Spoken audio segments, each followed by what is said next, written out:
শাস্তি বড় বৌমাকে পেতেই হবে। ঈশ্বর ওকে কিছুতেই ক্ষমা করবে না। মা, তুমি কোন ঈশ্বরের কথা বলছো? তুমি জবাব এত ভক্তি ভরে পুজো দিয়ে এলে, কই তোমাদের কথা তো শুনলো না? যে মনে পাপের ষড়যন্ত্র নিয়ে মন্দিরে গিয়েছিল, যার মনে এতটুকু ভক্তি নেই, সেই তো জয়ী হলো। মা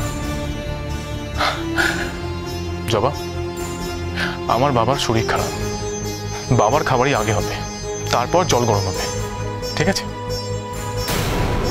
আমার বাবা যদি ঠিক সময় যে ওষুধটা না খায় তাহলে। তোমরা কি ভুলে যাচ্ছ যে এই বাড়িটা আমার মেয়ের? কি চাইছো কি? আবার ওই অসুস্থ বাবাকে নিয়ে গিয়ে ফুটপাতে বসতে? শুনুন, এই বাড়িটা না, এই বাড়িটা আমার বাবার। আপনার মেয়ে অন্যায় ভাবে আমার বাবার থেকে বাড়িটা কেড়ে নিয়েছে। আপনার মেয়ে একটা ঠক, চোর, বেঈমান। এই গলা তুলে একদম কথা বলবে না, গলা নিচু করে কথা বলবে বরং। ফুটপাতে যখন ছিল তখন তো গলা একেবারে মিনমিন মিনমিন করছিল, এখন বাড়িতে পা দেওয়ার পর সব তেজ বেড়ে গেছে না? দাঁড়াও, আমি ডাকছি তন্দ্রাকে, দেখাচ্ছি মজা। এই তন্দ্রা! মাসিমা, মাসিমা দয়া করে আপনি এরকম করবেন না। আমি হাত জোর করে সবার হয়ে আপনার কাছে ক্ষমা চেয়ে নিচ্ছি। তো ভাই আপনার একটা কথা কান খুলে শুনে রাখো, এই বাড়িটা আমার মেয়ে, তার কাজ সবার আগে হবে। তোমরা আমার মেয়ের উপরে যে অন্যায়টা করেছিলে না, তার শাস্তি এবার তোমাদের ভোগ করতে হবে। শাস্তি ভোগ করছি তো, আমরা শাস্তি ভোগ করছি। আপনার মেয়ে হাজার অন্যায় করার পরও আমরা তাকে ক্ষমা করে দিয়ে আমরা শাস্তি ভোগ করছি। এই জবা, মা বাবা তাদের ভালো মানুষই শাস্তি ভোগ করছে, নইলে না আপনার মেয়ে এতদিনে জেলে থাকতো।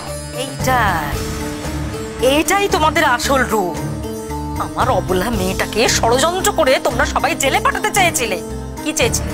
মুষ্টি শুদ্ধ সবাই মিলে আমার সরল বেচারি মেয়েটাকে মেরে ফেলবে। কি বলে? আপনার মেয়ে অবলা, বেচারি?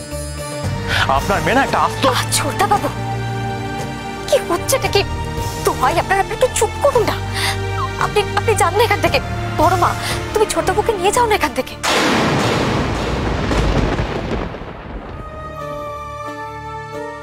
এই যে শুনুন, আপনার ছোট ছেলেকে সামলান, বুঝতে পেরেছেন? আমার মেয়ের নামে যদি একটাও বাজে কথা বলে না। মাসিমা, আমি ছোটবাবুকে বুঝিয়ে বলবো। বেটার। ভগবান এই দিনটা দেখার জন্য আমাকে আর তোর বড় বাবুকে বাঁচিয়ে রেখেছিল রে। বড় মা, এখন এই সমস্ত কথা থাক না। তুমি যাও তো, বড়বাবুর কাছে যাও, আমি স্যুপটা নিয়ে আসছি।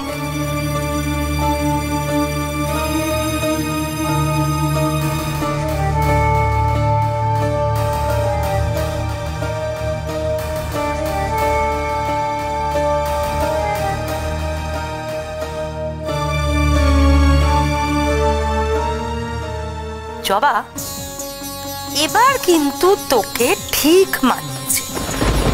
তুই কাজের লোক ছিলি আর কাজের লোকই থাকবি। শোন, আমি বরং তন্দ্রাকে বলবো না তোর জন্য কয়েকটা ছাপা শাড়ি এনে দিতে।